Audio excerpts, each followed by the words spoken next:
Welcome to Powerful Women Rising, the podcast for female entrepreneurs playing by their own rules and growing their businesses their way. Join business relationship strategist and your host, Melissa Snow, as she brings you practical perspectives and candid conversations. Each episode guides you to make smarter decisions and take bold action as you build a business that's both profitable and aligned. Because the world is a better place when powerful women rise together. Hey, everybody. Welcome back to another episode of the Powerful Women Rising podcast. I'm your host, Melissa Snow, and I am so excited about this episode for a number of reasons. One of which is I think it's so fun when I get to bring you guys real life examples of how networking actually works in business. At Powerful Women Rising, we are all about helping female entrepreneurs grow their business through real relationships and genuine connections, what we call networking like a human and not like a salesy weirdo. And today is a great example of that. So many years ago, I met Emily Aborn, who has been a guest on the podcast many times. I've been a guest on her podcast, Small Business Casual, many times. And in fact, she is the voice of the Powerful Women Rising podcast. The voice that you hear in the intro and the outro, that is Emily. She does all of the things. She's an incredible copywriter and just love working with her so much and love being her friend that I've never actually met in real life. So I met Emily, and then Emily introduced me to a group called the Feminist Podcast Collective, which I was in several years ago. And that is where I met Becky Mollenkamp, who is today's guest. So that is a great example of how networking works, and also how I talk a lot about, like, you don't always see the immediate payoff, right? Sometimes you are planting seeds that pay off weeks later, months later, years later. But Becky sent me an email. We hadn't talked in a while. She said, "Hey, I've got this new book, would love to come on your podcast and talk about it if that feels like a good fit." Of course, I said yes, because I love her and I love everything that she does. And I just think that is such a powerful example for you guys of how networking pays off in the long run, and how sometimes you don't really know what the outcome is going to be until it appears. So anyway, I just thought that was super fun and wanted to share it with you. And I'm excited to share today's episode because we're talking about some really important stuff. Now, granted, this is a short episode. We could have gone hours and hours and hours on so many of these topics. Your internalized beliefs, the systemic challenges that are presented in your business, the boundaries that are set on you that aren't even your responsibility, all of the things. So I want to acknowledge that we're talking very much on the surface of so many of these very deep topics. But this conversation with Becky, yes, it's about her book, Liberate Your Business, but it's really about what it means to have a liberated business, what a liberated business is, what the opposite of a liberated business is, and how we end up in a business that is not liberated, often through no fault of our own, as well as how we can start to untangle some of those situations and systemic challenges and messages that we receive from ourselves and other people and society that have got us in this situation. So while you listen to this episode, I am going to liberate my dogs from this office because I am 100% sure you can hear them chewing on their bones like maniacs in the background. Hello, Becky. Welcome to the Powerful Women Rising podcast. Hi, thanks for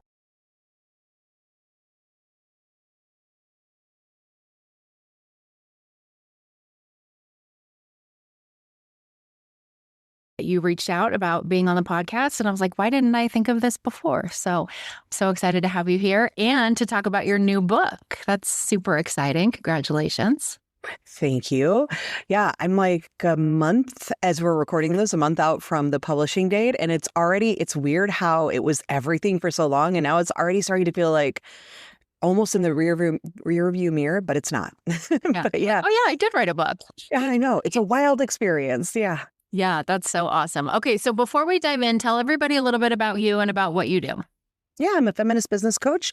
I work with founders who are growing, but don't want to grow in ways that replicate the crappy corporate America experience many of them left. And they're trying to figure out, what does that look like to run a human first business? And we work together on all the things from self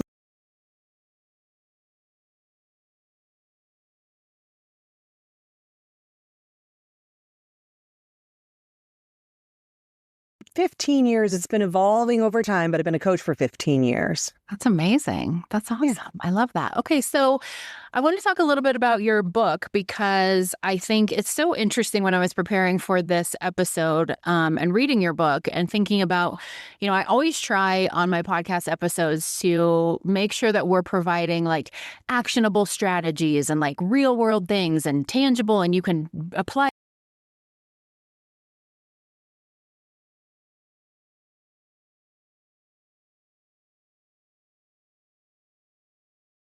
because you know how I feel about that word. But it really is like the way that we're thinking about our business, right? And the way that our business fits in the world itself and the way that we fit in the world and how all of that works together. So your book is called Liberate Your Business. I want to talk first about like what is a liberated business and how is that different than a traditional business?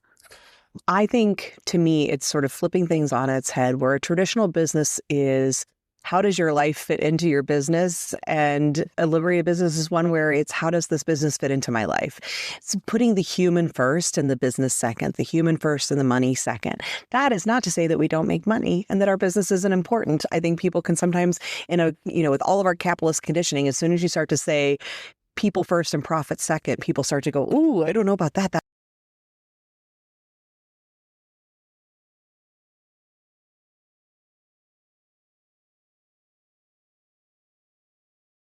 Honors me as a human first, my team, my communities, my clients. Like, how do I honor the humans in this business first? And then think about the ways that the business can support those things. And that is very different than I think the model most of us are taught, which is how do we think about profits first and then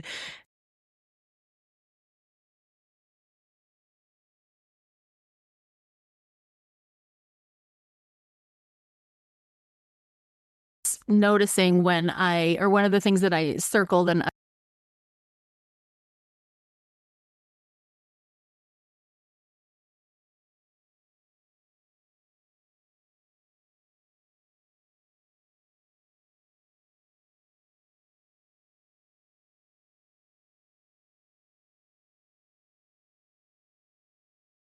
it is that feeling of, I think most of us are made to believe that we are the problem. The bird is the problem, right? And that's why we're singing, crying, whatever it is, that we have to just work on ourselves and then we can fit into this world around us. And I really think we need to start questioning, why are we in the cage to begin with? Does this cage have a door? Yes. And can we open it? Yes. What if it's already open and we just need to learn how to let ourselves out of it? And what that means to me in the business world is, and why the subtitle of my book is for a radical guide for entrepreneurs building inside a broken system.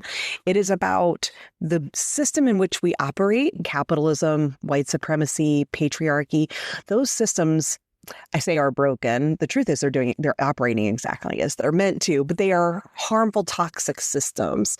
And we are trying to contort ourselves to work inside of those systems. And the contorting isn't the problem. It's the system that forces us to contort that is the problem. And so what if we start to give ourselves permission to say, I don't have to be fixed here. It is how do I allow myself to operate in a way that honors myself? Even if I can't fully leave this cage yet, I can't leave the system. How do I maybe make the changes where I can with the system, but then also say, I don't have to blame myself anymore. I can say I'm allowed to run my business the way that feels right for me. And for anyone who's a woman, anyone who's non-white, who's, a BIPOC, anyone who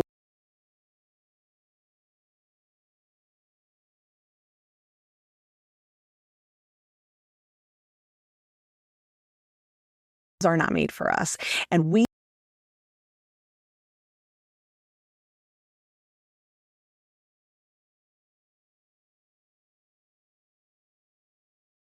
And because we can't, you can't when that's not who you are, you feel broken. And so I'm challenging you to say, like, what if we say no? No, I'm not going to contort myself anymore. I'm going to allow myself to show up in my fullness as a human and let my business operate in the way that works for me. Yeah. Yeah. And I think that's part of why, I said earlier, I have issues with the word mindset, and I really don't. I have issues with what has been done with the word mindset. Me too. It's absolutely crucial, right? It is amazing how much you can change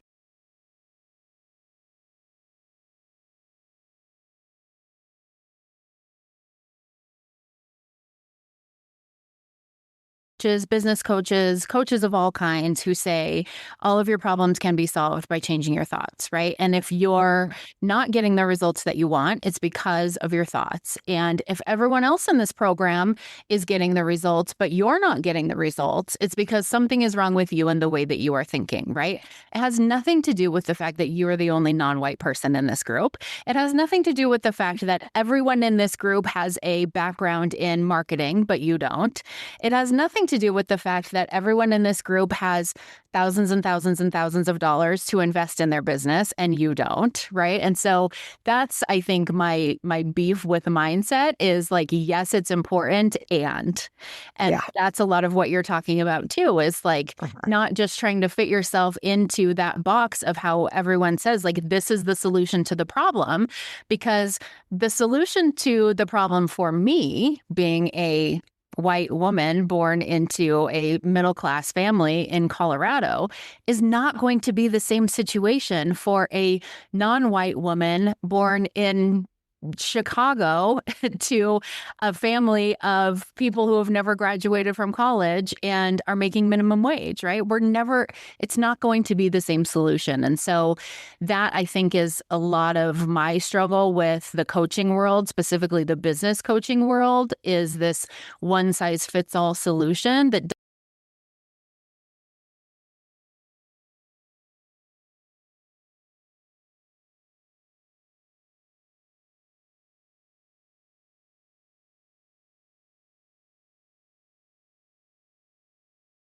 right? Coaching is a set of skills that you can use. And that's great. Coaching as an industry is deeply flawed but then again, so are so many industries, consulting, all sorts of things. It just shows up a little more acutely often in coaching because of the way that we operate and the kinds of work we're doing. But the truth is it's everywhere because like you said, with marketing, these same things show up in the idea that if you just use this one marketing solution, it's going to work, again, without any understanding of how the differences in who you are as a business owner or who your clients are, like what that changes the relationship with that solution. The first chapter of my book is called Is It Really Mindset? And that is because of exactly what we're talking about.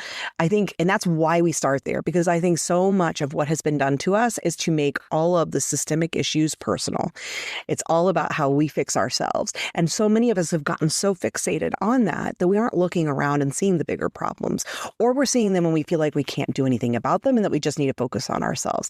That is done by design. That is so that we aren't actually looking beyond ourselves and saying, hey, I'm mad as hell and I'm going to change this system. We're too busy worrying about what's wrong with us, why we're so bad, why we can't figure it out.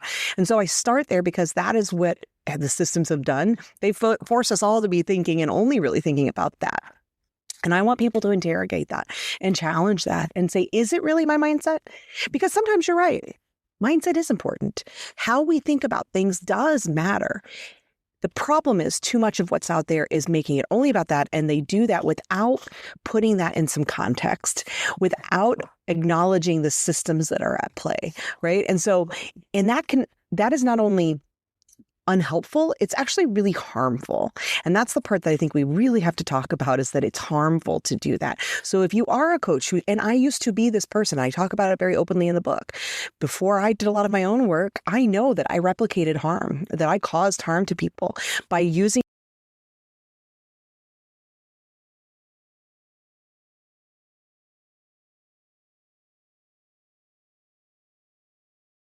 understanding how to change that work to be relevant and helpful to different identities, because the identities you hold absolutely affect the world around you and how the world around you treats you and how you move about the world. And if our work doesn't honor that, then we're harming people by telling them, no, just go think different, when in fact, you can't think your way out of racism. You can't think or feel your way out of sexism. And I think most of us have some marginalized identity where when we can think of it through that lens, we say like, oh, that's right.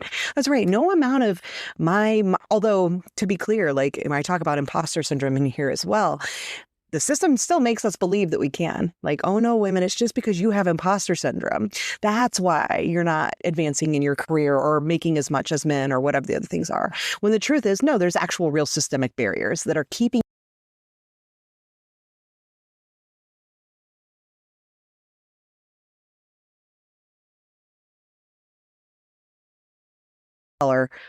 for decades now to men because we haven't learned how to get over our imposter syndrome. That's just not true. Right. Right. So we have to, I'm just, all I can say is I'm 100% with you. Like, we've got to stop it with the mindset stuff. We have to put everything we do needs to be contextualized inside of the systems we live, because none of us exist in a vacuum. Yeah. We all live inside these systems. Yeah. So when we look at this practically, like, I'm on board with everything we're talking about. I love what you say about, looking at your own internalized beliefs about yourself, about building your business based off of your values.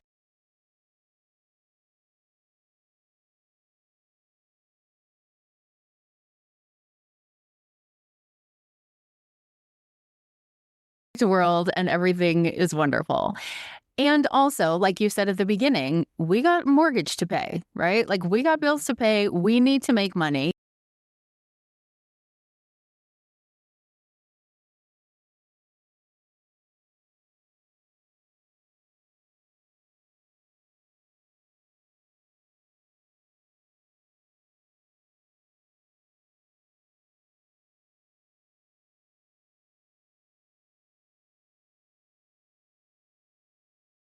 Want to challenge these traditional business ideas.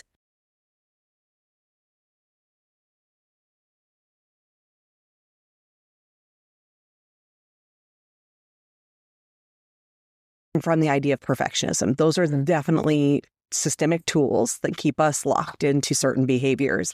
And what I mean by that is there's not you're either doing it right or you're doing it wrong, or there's no perfect inside of an imperfect system, right? So you're never going to be able to do things fully aligned with your values if you have truly human first values and still pay the mortgage, probably, right? Or at least not pay the mortgage and pay for healthcare, because we live in an imperfect system where we have to pay for our own healthcare. Like, things that systemically, if we would address systemically, we could solve for. But since we haven't, we have to function inside those systems. And so, you won't be able to do all the things. This book is full of all kinds of things that you can do. But there is nothing about it that I say you have to do all of them or you're doing it wrong. It's figuring out what are the things you can do. Maybe you can't yet say, I never work on a weekend, but maybe you start to say, I am going to take off every Sunday. Like, I am just going to make Sunday sacred or Saturday sacred. Or maybe you say, like, I can't yet, I don't yet have the confidence to charge more for this thing, but maybe you could bump it up by 5%. Or, maybe you can't yet say, I want to give all my employees healthcare because it's just astronomically expensive. But maybe you look into some other option that allows them to have some other thing. I don't know what that might be, access to a gym or other things that might help lower their own healthcare costs in ways that you can't. Like, it's thinking about what are the things that I can do and what are the things I'd like to do, right? And how do I find the balance in those? It's just starting to examine, where am I ready and able to start to make changes that say I'm putting the human first in this part, this experience, and where are the places I can't yet. But I really think that the most important piece is the awareness, which I think so often we sort of bypass and say, like, yeah. But the truth is, most of us are not really doing that examination inside of our businesses yet. We aren't truly looking at how much of this is because I want it, because it honors me as a human who runs the business, because it honors my clients and their needs, versus the things that I think will just manipulate them to get them what I want them to do. How much of this honors my employees versus what I just was told is how you have to have your employees? How much of this honors what I really want for my community versus what I think I'm allowed to do or have the agency to do? That examination rarely gets done in the context of, what are my values? What do I want this to look like? What would, in an ideal world, would I want it to be? Right? Most of us are just operating on what the script we've always learned inside of corporate America, capitalism's playbook, the things that we've all been given. And so I can't say enough how important the awareness piece is. Asking those questions of yourself and also examining what's enough. And I know that can sometimes sound simple for people, or it can sound really scary because it sounds like limiting. Enough should never be limiting. Enough means truly enough. Right? That should be like, In a world where we don't learn to be satiated, right, where we learn overconsumption in all the places in our lives, the idea of enough is really challenging for many of us, which is why we have people like Jeff Bezos who are hoarding so much wealth because they have never learned what enough is. And I really think that's the other big piece, is challenging ourselves to really get in touch with what's enough, because that starts to make all of the other decisions become more clear. And I'm not just talking about money, although that's really important, but also what's enough rest, what's enough relationship, what's enough care, what's enough community, what's enough fun, what's enough pleasure. We need to examine all of that, because those are the areas we usually don't give ourselves enough, while money we think we can never have enough, right? I think examining all of that, along with the awareness of like, what do I really want here? Then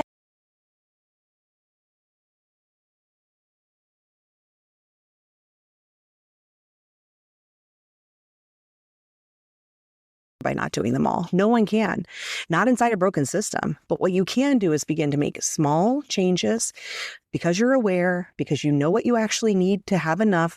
You can start to actually make little changes here and there in the way you operate that begin to create, just ever so slightly and ever so slowly, an increasing sense of I come first before my business, that I matter.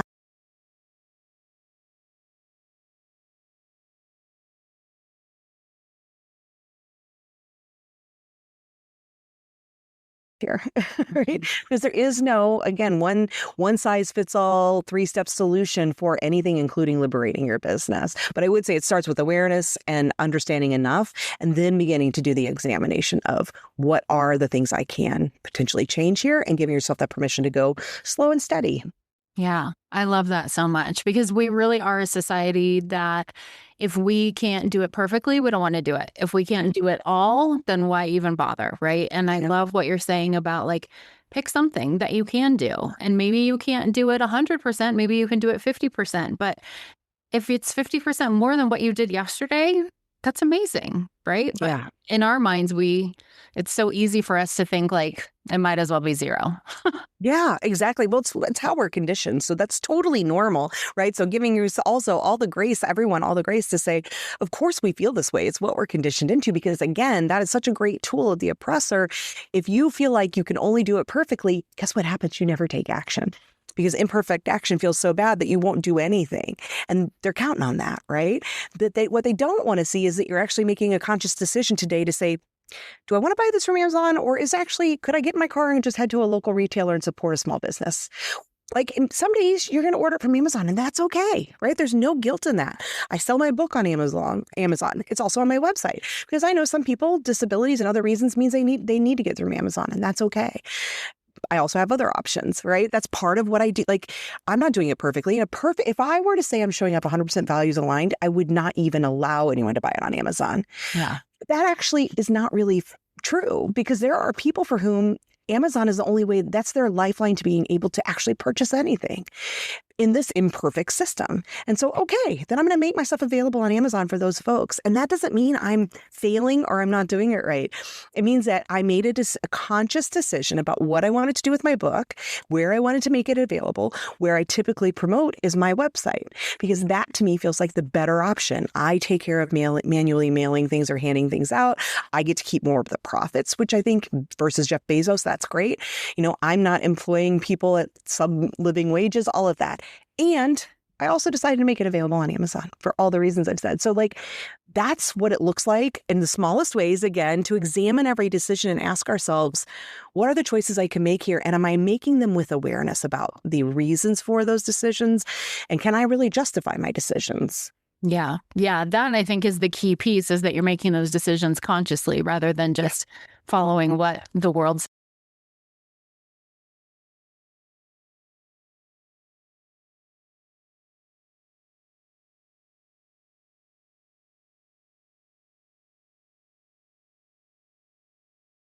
a huge part of what I teach. And I want to hear from you in your mind. What is the difference between relationship building that is rooted in genuine connection versus relationship building that is actually just another form of extraction?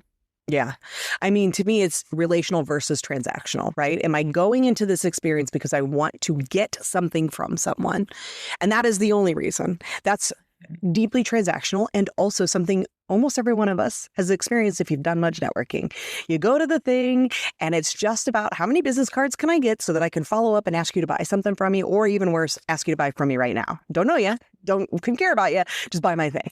That doesn't feel good, and it doesn't really work that well. You have to do, anybody who's done much in the way of sales, and I used to do sales for a while, if you do cold outreach, your conversion rate is exceptionally low because we don't like to buy from people we don't know. We humans just by nature are relationship people. We are relational. And so to me, what it looks like is going into every experience saying, how can I help this person? How can I build true relationship with this person? What does it look like for me to think about this as a human with whom I will have a relationship over time, right? That changes the way I'm going to show up, because if I'm going into it saying, I want to build a relationship over time with this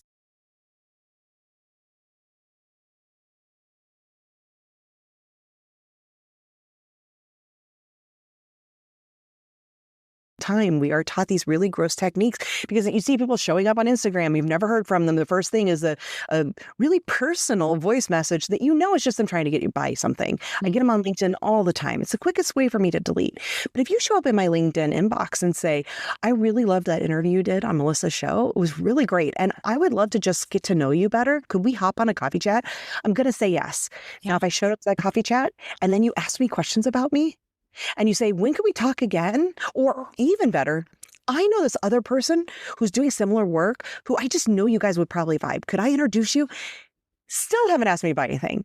I'm going to keep getting to know you. Mm-hmm. And then eventually I'm going to say, oh my gosh, I met this person who does exactly that thing you need. Let me introduce you to, because you need that thing right now. And I just met this person who I know is a really good human and you're going to like them. And I'm going to introduce you. And then that turns into a sale. That is a long game.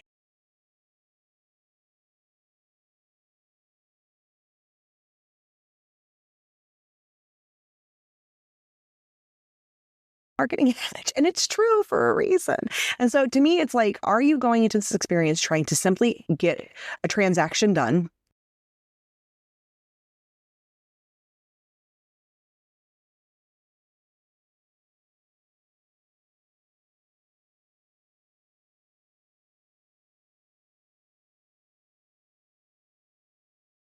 You're both getting something from the relationship.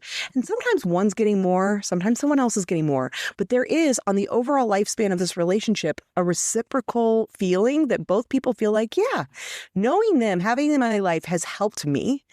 And they would say the same. That is like relationship marketing, relationship networking. That is the stuff that is not gross. It's not capitalist. Yes. I could not have said that better myself. I love that. Okay. So if people want to read your book, obviously they can get it from your website. Yeah. Or Amazon. or Amazon, if that's your thing. Yes. Where else can people connect with you, learn more about you, all the things? Well, there's two places. You go to BeckyMollenkamp.com and the book is right there, and you can learn more about the book, get the book, learn more about my coaching. But I also have smashingpatriarchy.com, which I owned for a long time and did nothing with. I just redirected it to my website, but I have finally done something with it and it's really fun. So I always encourage people to go. It's a very interactive website and two completely different experiences if you're on mobile or on desktop, but go in there and click around and have some fun because it's layers deep of just really fun things that take you to all sorts of different things in my ecosystem. I love that. That's awesome. Okay. I will put the links for all of that in the show notes. And thanks. Thank you so much for coming and being a guest. I think I am excited to listen to this episode. I listen to my episodes. I don't know if that's weird. I think it's weird. I think that's known, but right. If you don't want to listen to it, why would anyone else? I think that's fantastic. Yeah. And I feel like this is one of the ones that we all need to listen to 3 or 4 times because we're going to get something different every time. And there's so many sometimes they're questions without answers, or I should say questions without right answers, but questions worth thinking about and exploring for our own businesses. And I think that's really, really helpful. So thank you. Also probably because I talk too fast. So you'll have to listen to it again just because I spoke so fast. But also if you want to learn more me that do it on time and a half are going to have to slow it down. That's how I listen to podcasts until it's my voice. And I'm like, whoa.